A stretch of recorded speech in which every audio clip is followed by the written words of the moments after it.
Mysterious Traveler, written, produced, and directed by Robert A. Arthur and David Kogan, and presenting tonight two of radio's foremost personalities, Everett Sloane and Kermit Murdoch, in Survival of the Fittest.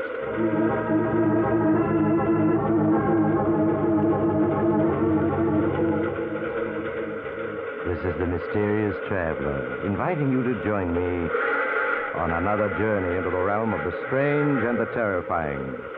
I hope you will enjoy the trip, that it will thrill you a little and chill you a little. So settle back, get a good grip on your nerves, and be comfortable, if you can, as we hear a strange story of hate and intrigue. I call it Survival of the Fittest.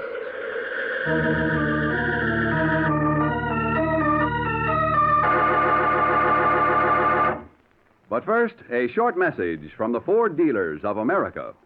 Over 120,000 delighted motorists are already driving the new 50 Ford. Here's what Mrs. Emily E. Curry, a welfare worker, said about her 50 Ford. As a welfare worker, I'm constantly on the go, and I must have a car that's dependable. But being a woman, naturally, I want a pretty car, too. I looked at all the cars and selected Ford because it gives me most of what I want. It's dependable, economical, and a real beauty both inside and outside. I've owned several makes of cars, but none that I like so well as my new 50 Ford. We Ford dealers are not surprised that new owners rave about their 50 Fords. We know every detail of its 50 ways new for 50. But you won't be able to believe how good it is until you test drive the 50 Ford. The classified phone directory will give you the name of the nearest Ford dealer, or perhaps you know him personally. Why don't you phone him tomorrow? Before you buy any car at any price, test drive the 50 Ford. Our story begins near the outskirts of a small New England town. It is early evening. Situated on a high hill that overlooks the town is a large and ancient mansion, the ancestral home of 5 generations of DeWitts. A car turns off the highway and into the private road. Slowly it crawls along the winding and bumpy driveway, its headlights illuminating the crumbling, ghostly-looking mansion. At last the car comes to a stop. An elderly man gets out and walks up the wide stone steps to the front door. He looks about uneasily, then lifts the huge knocker on the door.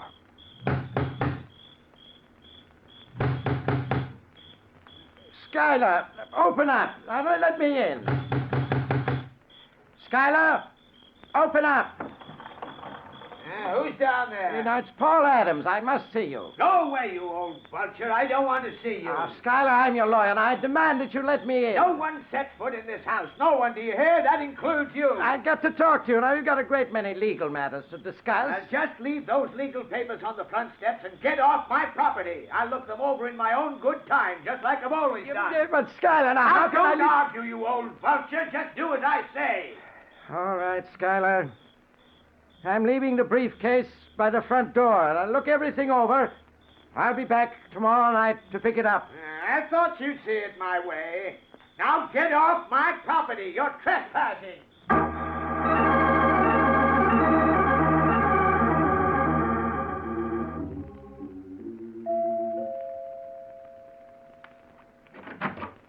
Oh, good evening, Paul. Come in. Thank you, Alex. Come into my study. What brings you here at this hour? Alex, I've just been out to the DeWitt mansion to see Skylar. Oh? Now, have a seat. Thank you. What did you go out to see Skylar about? Legal matters? What else? Alex, that man's getting more and more difficult to deal with. Do you realize that in the 20 years I've been his lawyer, he's never allowed me into that house? Why, I hardly know what he looks like. I'm afraid very few people do. Alex, you're his doctor, the one person he permits inside that mansion. You've got to do something. What do you suggest? He's getting worse all the time. It's unbelievable. A man with all that money cutting himself off from life. And all on account of a woman. You never knew Skylar's wife, did you? No. Was she as beautiful as they say?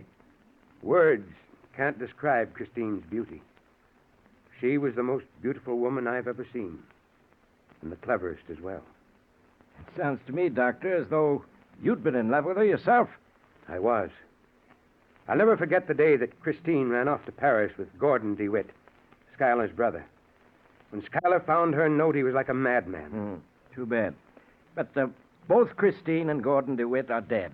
Killed in that air raid in London during the war. Now, Schuyler knows that. It's time he stopped thinking of her. Not Schuyler. He'll go on living in that huge mansion with his memories until the day he dies. You'd think he'd go insane there alone without anyone to talk to.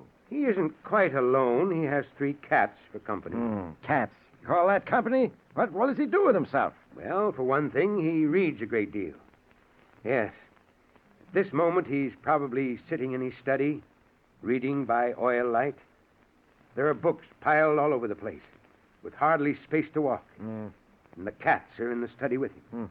You know, I suspect that when Schuyler is alone, he speaks to them, treats them as if they were human, could understand them.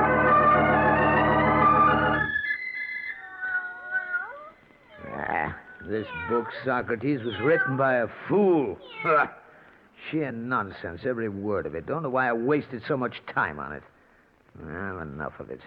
It's well after midnight, and we...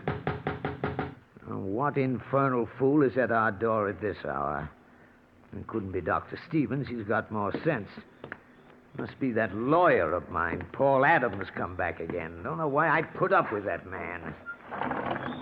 Hey, who's down there? Come down and open the door, Schuyler. I want to see you. Go away, whoever you are. Don't you recognize my voice? Who is it? It's your brother. My brother? What do you take me for, a fool? Get off my property. Come down and open the door, Schuyler. It's Gordon. His voice, but it couldn't be. It couldn't be. You hear me, Schuyler? No, you can't be Gordon. Gordon was killed in an air raid during the war. He's been dead 5 years. So everyone believes. I have a cigarette lighter here. I'll light it and hold it up to my face. There. Gordon. It is Gordon. Satisfied? Now let me in. So you're alive, huh?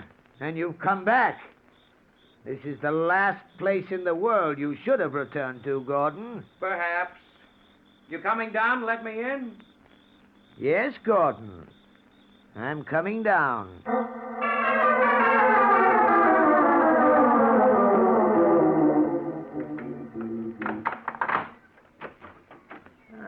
Come in, Gordon. You've changed, Schuyler. Considerably. Yes, Gordon. I've changed considerably. It's been 20 years. They said you'd been killed in an air raid during the war. I walked out of a London theater 2 minutes before it was demolished by a bomb. It was assumed I'd been killed with hundreds of others. And Christine? She died in the theater. Poor Christine. Poor Christine, indeed. You dare laugh at her memory? It's time, Schuyler, you learn the truth about Christine. I forbid you to speak about her, Gordon. Not a word. You're going to listen whether you like it or not. Sit down. I'll kill you, Gordon. Sit where you are. That's better. From the moment you met Christine 25 years ago, you behaved like a fool. You saw Christine not as she was, but as someone to be placed on a pedestal, worshipped. She was never the woman you dreamed of. Christine was like the rest of us, with all our faults and weaknesses. Everything you're saying is a lie, a lie. If she hadn't run off with me, she'd have run off with any one of half a dozen other men who were in love with her. Not a word you're saying is true, not a word. You turned her head with your lies and promises. You robbed me of her love, lured her away. Only an idiot would believe that. Christine ran off with me because she wanted to. She was a woman with desires and a mind of her own. I don't believe a word of it, not a word. You're saying all this for a purpose. What do you want? Why have you come here? What I've told you is true. My purpose in coming here? Very simple. Money. I chose to allow everyone to believe I'd died in that London theater because I was heavily in debt. Since that time, I've been living in France under an assumed identity. And you've finally come here for financial assistance, huh? Yes, Schuyler, I have. I know that you're worth millions. You can well afford to give me a small part of it. A bit ironic, don't you think? You run off with a man's wife, and 20 years later, you ask him to assist you. I tell you, you were well rid of Christine. The woman you loved didn't exist. And for revealing this great truth to me after 20 years, you expect money, I'm still your brother. You can't let me starve. No, of course I won't let you starve, Gordon. As you say, you are my brother. Then you will give me some money. Money? No. But you're perfectly free to live here with me, Gordon. I've plenty of empty rooms, 40 to be exact. You'll find here food and shelter, and brotherly love, of course. It wasn't my idea to live here. I'm sorry, Gordon, but that's all I can offer you. I see. Thank you, Skylar. Leaving already? Goodbye, Skylar. Goodbye, Gordon. Yes, Socrates. He'll be back. He'll be back.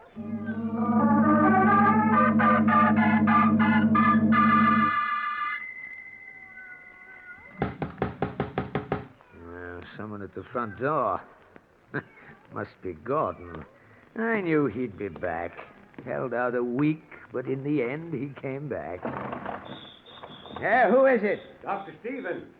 Oh, you, Doctor. Come down and open the door, Schuyler. It's been 6 months since you let me in. It's time you had a checkup. Go away, Doctor. I'm feeling fine. Oh, are you now? Why is your voice so hoarse? I've had a light cold for a couple of weeks, that's all. I don't need any doctor. Now go away. Well, let me in anyway. We can talk, can't we? We've got nothing to talk about, Doctor. You live in one world, I live in another. And what of Christine, Schuyler? We both knew her, loved her. Yes, we both knew her, but I was the only one she loved. Everything he said was a pack of lies, nothing but lies. What's that? Schuyler, let me in. I can't hear you from here. Huh? All right. I'm coming down.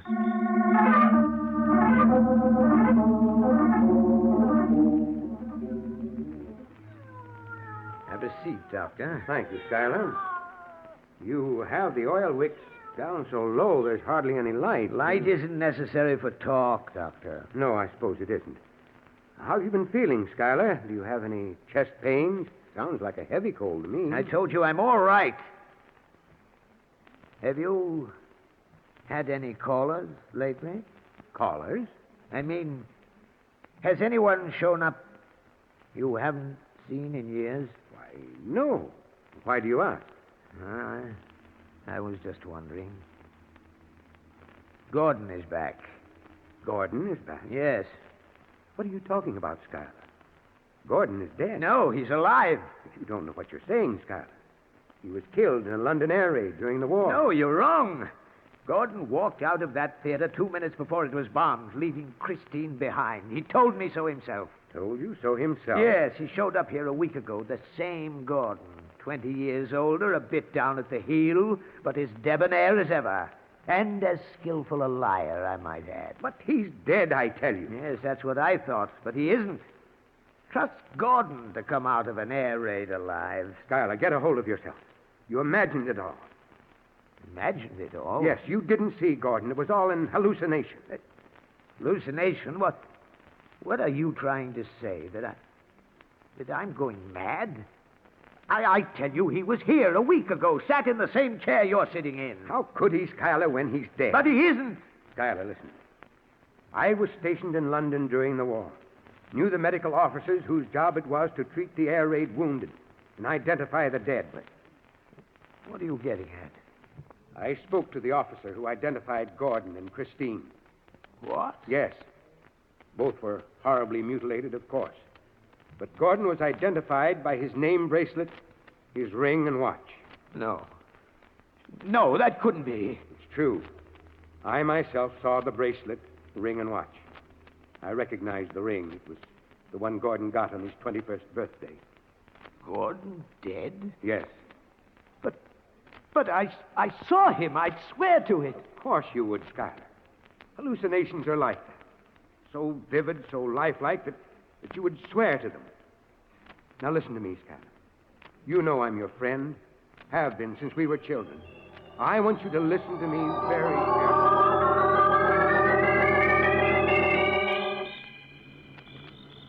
Good night, Schuyler. Just leave everything to me. It shouldn't take longer than 2 weeks. All right, Doctor. Everything's going to be all right. There's nothing to worry about. Good night. Good night, Doctor.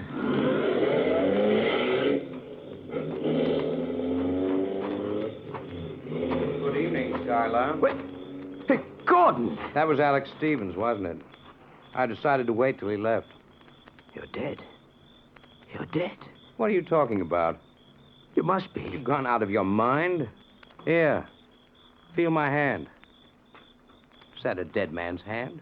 But Dr. Stevens said your body had been identified, that he himself had seen your bracelet, ring, watch. So you told him I'd call on you, hmm? He said I'd had a hallucination. Hallucination? I'm afraid not. But the body that was identified, the bracelet, ring, and watch. Very simple. I ran back to the theater after the explosion to see if Christine was still alive. It was then it occurred to me how convenient it would be to have myself thought dead. I found a badly mangled body, removed the identification, and substituted my own. And they thought it was you? Yes. Shall we go in the house? By all means, Gordon. By all means. Well, I gather that you've decided to take advantage of my generous offer. Yes, Skylar, I haven't any choice. I'm stone broke. I see. Have a seat, Gordon. Thank you. What the devil's so funny? Oh, clever, Gordon. You think I don't know what you've come back for, eh, Gordon? What are you talking about? As you well recall, Gordon, Mother left me the income from a $500,000 trust fund. When I die, that trust fund will go to charity. However, if you should turn up after my death, the income would go to you, wouldn't it? Yes, it would. $40,000 a year. That's a tidy sum. Have you decided how you're going to do it, Gordon? What's it to be, a gun? Poison? A blunt instrument? I haven't quite made up my mind, Skylar. Aren't you a little frightened? Why should I be? You're going to find me a very difficult problem, Gordon. Unless I die a natural death, you'll be open to suspicion when you appear to claim the income from the trust fund. I'm aware of that, Skylar. Yes, indeed, I'm going to be quite a problem. Perhaps even a bigger one than you think. I don't think so, Skylar. No? How can you be sure, Gordon, that you won't wind up as the victim? After all, it would be a simple matter for me to, say, poison you, bury you in this cellar. As far as the world is concerned, Gordon DeWitt is dead. No one would come looking for you. I'm also aware of that, Skylar. I shall be on my guard. Yes, Gordon, be on your guard. For I suspect that in a very short time, there's going to be one less DeWitt in this world.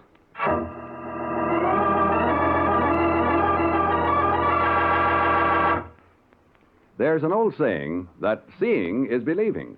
But more than 120,000 enthusiastic Ford owners say driving is the proof positive. That's why we Ford dealers want you to test drive the 50 Ford before you buy any car. You get the quality feel the moment you slide behind the wheel. A finger's touch brings the great new V8 engine into quiet, eager life. And then as you start your test drive, you'll feel the tremendous power and acceleration at your command. You'll immediately notice the quietness of both the motor and the sound-conditioned lifeguard body. Take out over a rough, tough road and marvel at the way the midship ride floats you across those bumps.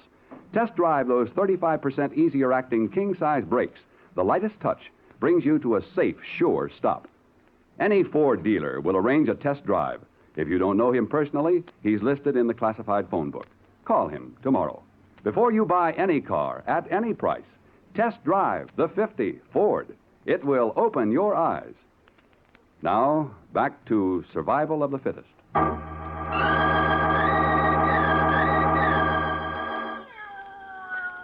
Now, Gordon, supper's ready. You don't say. No doubt another one of those indigestible affairs you call supper. Well, you haven't died yet from one of my meals, Gordon, and you've been here 2 weeks already. Sit down, join me. Bread, beans, and canned pork. Is that all you ever eat? Just about, Gordon. Oh, help yourself. Thanks. After you. Oh, of course. After all, I did prepare the meal, didn't I? I may be drunk, but not that drunk. Now, Gordon, you mustn't be irritable because you haven't been able to think of a way of killing me and making it look like a natural death.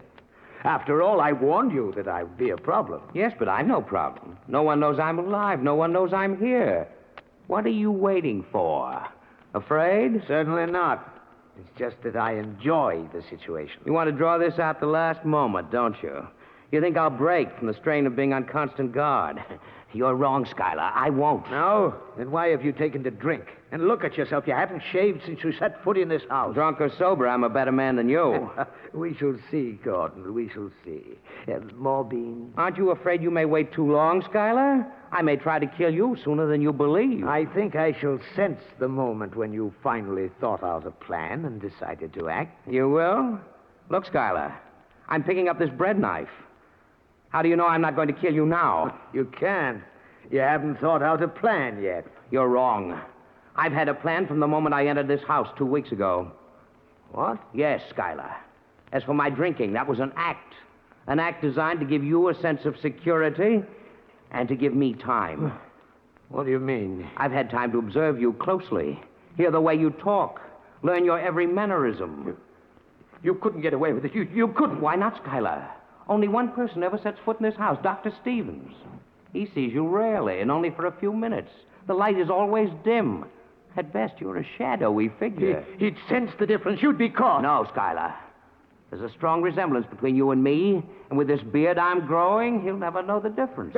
No, you don't. You robbed me of Christine, but you won't get my money.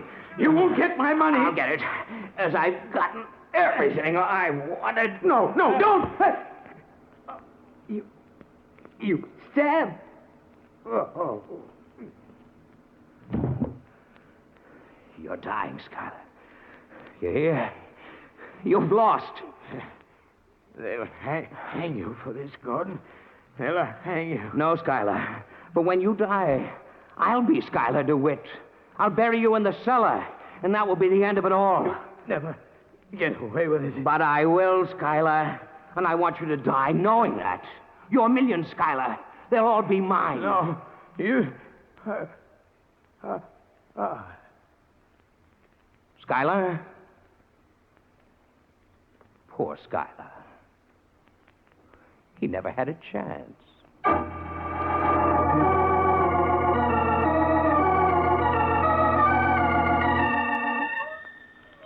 Here, Socrates. Get away, Plato. You've had enough to eat. As long as you're fed, you don't mind having a new master, do you? Now, you're the only ones who can give me away, but I don't think you will. Seems we have a visitor. Now for the impersonation of Schuyler. Who's down there? It's Dr. Stevens, Schuyler. Sounds as though your cold is gone. My cold? Oh, yes. Come down, let me in. Go away. I don't want to see anyone. Now, don't be unreasonable. You and I have been friends for a long time. Come down and let me in. Not tonight, Doctor. Now go away. What do we do now, Doc? Let me handle this. You just stay in the car. Who's that down there with you? Your lawyer, Paul Adams, and a friend. Well, get off my property, all of you. Schuyler, I insist that you let me in. If you don't, I'll force my way in. You'd be breaking the law. That's what you'd be doing, breaking the law. Are you coming down, or do I have to force my way in? I'm coming, Doctor. And you'd better have a good reason for all this.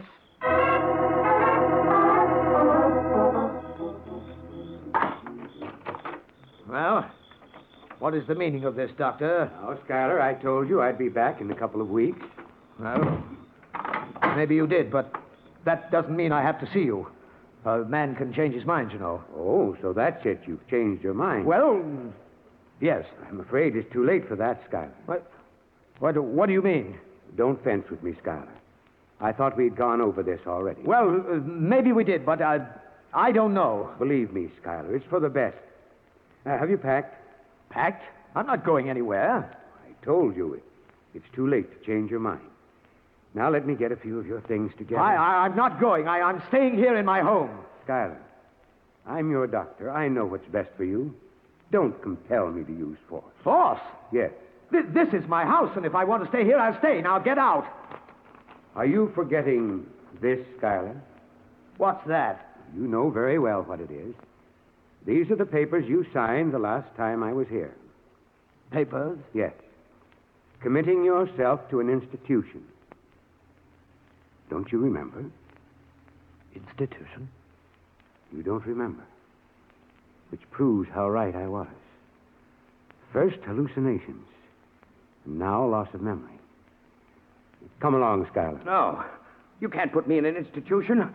I didn't sign those commitment papers. Please, Schuyler. I'm not Schuyler. I'm Gordon. Gordon DeWitt. Gordon DeWitt. Yes, Schuyler's dead. I'm Gordon. I'm not insane. Of course you're not.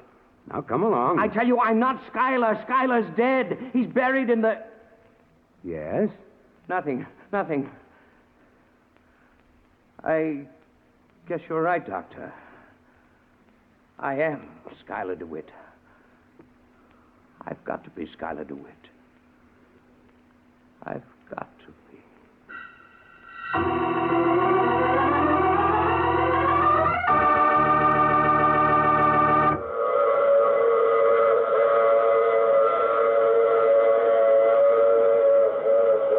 This is the mysterious traveler again. Did you enjoy our trip?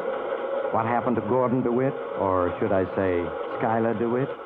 Well, the poor man was taken to a mental institution, and quite depressed he was, too. In the months that followed, he could never quite make up his mind who he was. One moment he would insist he was Gordon DeWitt, then the next moment, suddenly frightened, he would claim he was Schuyler DeWitt. Looks as though the poor fellow is a hopeless case, and he's doomed... Oh, you have to get off here. I'm sorry. I'm sure we'll meet again. I take this same train every week at the same time.